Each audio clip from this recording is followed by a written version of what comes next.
This is the Future of Automotive with Steve Greenfield. Welcome back to the latest episode of the Future of Automotive on CBT News, where we put recent automotive and mobility news into the context of the broader themes impacting the industry. I'm Steve Greenfield from Automotive Ventures, and I'm really glad that you could join us.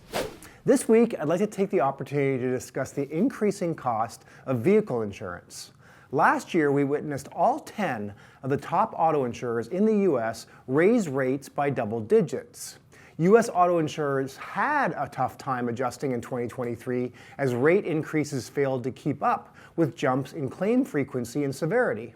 A report from S&P Global observed that increases in severe auto crashes have resulted in a rise in litigated claims, and severe weather and a surge in vehicle thefts have resulted in higher losses in comprehensive coverage. And it's worth calling out EVs when it comes to their cost to repair. The average repair bill for a traditional vehicle today runs at $4,437, according to CCC Intelligent Solutions. For an EV, the average fix is 49% higher, or $6,618, thanks to their added tech content and the special handling required to work with their electric powertrains. Battery-powered vehicles face longer wait times and bigger repair bills than gasoline engine vehicles after a crash. Higher repair costs, more time spent in workshops, and a lack of mechanics trained to fix EV batteries contribute to the difference. For EVs, the increased costs following collisions contrast with the maintenance savings that dealers and automakers promote when trying to get buyers to switch to electric cars and trucks. In addition to not needing gas, EVs tend to require less upkeep.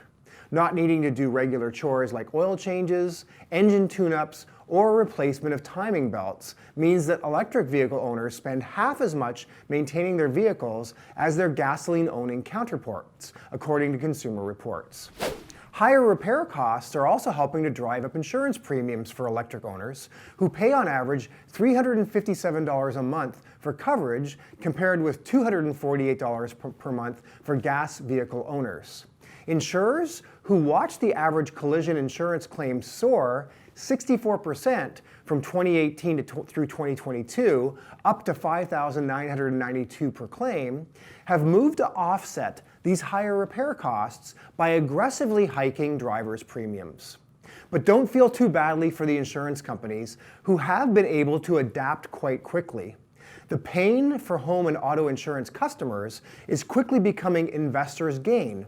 Insurance giants' shares and profits are hitting records thanks in part to these steep rate hikes.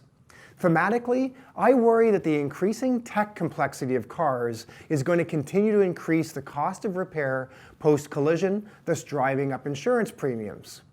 Tesla is experimenting with 3D printed sand molds to cast auto underbodies that could substitute one part for 400 parts today, lowering automotive development timelines by 50%. But I wonder if Tesla is successful with their 3D printing, or gigacasting as they call it, aspirations, what downstream effects will this have on vehicle repairability and thus insurance premiums? Are we going to create cars that effectively cannot be repaired after even the most minor fender bender? In amongst all of this, our roads are getting worse. In the US, about 44 million drivers reported damage to their vehicles from potholes in 2022, which was a massive 57% increase over 2021, according to AAA. As we transition to EVs, there will be fewer tax dollars to allocate to road repairs. For example, California's budget for road repairs and maintenance depends on the state's motor fuel taxes, and that revenue is expected to plunge. EVs don't use gasoline, so EV drivers don't pay the gas tax. A recent report from the California Legislative Analyst's Office warns that the loss of state fuel tax revenues could have dire consequences for the upkeep of roadways. Taxes on gasoline and diesel fuel now total about $14.2 billion a year in California.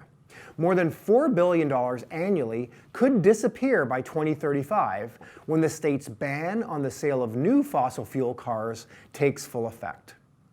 All of this is to say that we need to be keeping a watchful eye on vehicle insurance affordability in general. But more specifically, if we start to see a significant difference between the monthly insurance premium that will need to be paid for an EV versus an internal combustion engine vehicle. So with that, let's transition to our companies to watch. Every week we highlight interesting companies in the automotive technology space to keep an eye on. If you read my weekly Intel report, we showcase a company to watch, and we take the opportunity here to share that company with you. Today, our new company to watch is Revoy. Revoy allows truck operators to keep their existing trucks, but burn less diesel fuel. As a fleet operator, it's hard to justify the price tag of new electric semis. Instantly convert any of the trucks you already have and get immediate fuel and emission savings. No retrofits will be required. Revoy EVs are fully charged at stops along your route. The Revoy EV adds electric power, you burn less diesel, and save money. Swap your Revoy EV for a charged unit within minutes. There's no downtime, just pay for the miles that you use. You can't afford the downtime of waiting for batteries to recharge. Swap your depleted Revoy EV instantly at swapping stations with another. Sustainability mandates are going to keep coming. Meet them head-on with instant emissions reductions that don't break the bank or require retrofits for your existing fleet. If you'd like to learn more about Revoy, you can check them out at www.revoy.com. So that's it for this week's Future of Automotive segment.